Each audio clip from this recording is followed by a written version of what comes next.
जवान, जय किसान, जय विज्ञान। यही है सच्चाई, यही है देश प्रेम, यही है कृषि प्रधान देश और यही है भाजपा का सुशासन।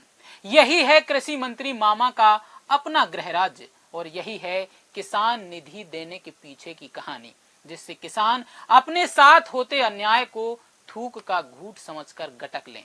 लेकिन किसान मोहताज नहीं है लेबड़ियों का, वह जानता है अपना हित और अहित, अब और नहीं, अब बस। नमस्कार, मेरा नाम है पुष्पेंद्र और आप देख रहे हैं पॉलिटिक्स वाला। पॉलिटिक्स वाला, आओ राजनीति करें। मंगलवार की दोपहर जब भोपाल की सड़कों पर ट्रैक्टरों और किसानों का रेला उतरा तो सिर्फ बैरिकेड्स नहीं टूटे, टूटा वो ढोंग जो यह दावा करता है कि सब कुछ ठीक चल रहा है। मूंग की 100% सरकारी खरीद और खाद की किल्लत को लेकर किसान मुख्यमंत्री आवास घेरने निकले थे। पुलिस ने RRL तिराहे पर रोका, लेकिन सवाल यह है कि नौबत यहां तक आई ही क्यों? चलिए जानते हैं।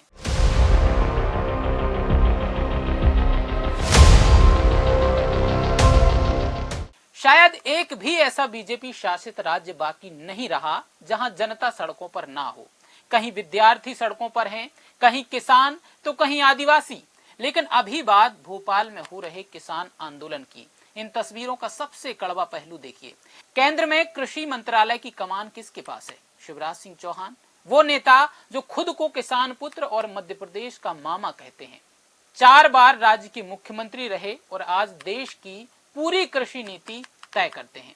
लेकिन विडंबना देखिए, जिस नेता के इशारे पर पूरे देश की कृषि नीति बनती है, उन्हीं के गृह राज्य और उन्हीं के गढ़ की राजधानी में किसान खाद और खरीद की मांग को लेकर सड़कों पर बदहवास घूम रहे हैं।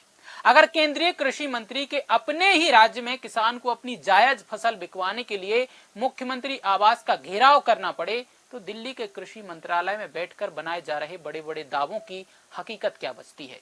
मांगे इतनी नाजायज भी नहीं है कि सरकार सुनने से इनकार कर दे। मूंग की 100% खरीद हो, MSP की कानूनी गारंटी मिले, खाद की किल्लत खत्म हो, अमेरिकी ट्रेड डील रद्द की जाए और किसानों को दी गई मोदी गारंटी पूरी हो। हक की यह लड़ाई बिल्कुल जायज है, फिर सरकार आखिर कान में तेल डाले क्यों बैठी है? सत्ता की कुर्सियां बदल गईं, चेहरे दिल्ली पहुंच गए, लेकिन जमीन पर किसान का दर्द आज भी वहीं का वहीं ज्यों का त्यों खड़ा है। किसानों की मांगे कोई खैरात नहीं, बल्कि उनकी हाड़ तोड़ मेहनत का जायज हक है। जब देश का पेट भरने वाला किसान मूंग की 100% खरीदी, MSP की कानूनी गारंटी और खाद जैसी बुनियादी चीजों के लिए सड़कों पर उतरने को मजबूर हो जाए, तो समझ लेना चाहिए कि व्यवस्था में बहुत गहरी खामी है। अमेरिकी ट्रेड डील से अपने बाजार को बचाने की मांग हो या प्रधानमंत्री की दी गई गारंटी को पूरा करने की पुकार, ये तमाम मांगे इतनी जायज हैं कि कोई भी सरकार इन्हें खारिज ही नहीं कर सकती। अफसोस इस बात का कि जो नेता दिल्ली में बैठकर देश भर की कृषि नीतियां तय कर रहे हैं, उन्हीं के अपने गृह राज्य यानी कि मामा शिवराज सिंह चौहान के गृह राज्य में किसान दाने दाने और खाद की बोरी के लिए मोहताज है, परेशान है। किसान को लाठियां और बैरिकेड से दबाने की जगह सरकार को मेज पर बैठकर तुरंत फैसले लेने होंगे। यही चाहता है प्रदेश का जो जनसैलाब है, यही चाहती है पूरे देश की जनता, क्योंकि किसान का दर्द सिर्फ उसका अपना दर्द नहीं है, पूरे देश की नींव का दर्द है। खैर, आपका इस पर क्या सोचना है हमें जरूर बताएं। क्या सरकार को किसानों की मांग पूरी करनी चाहिए या फिर इस कृषि प्रधान देश में, किसान प्रधान देश में किसान का खेतों की जगह सड़कों पर भटकना उचित है? अपनी राय जरूर साझा करें। पॉलिटिक्स वाला को सब्सक्राइब कीजिए। अभी के लिए इजाजत दीजिए। नमस्कार।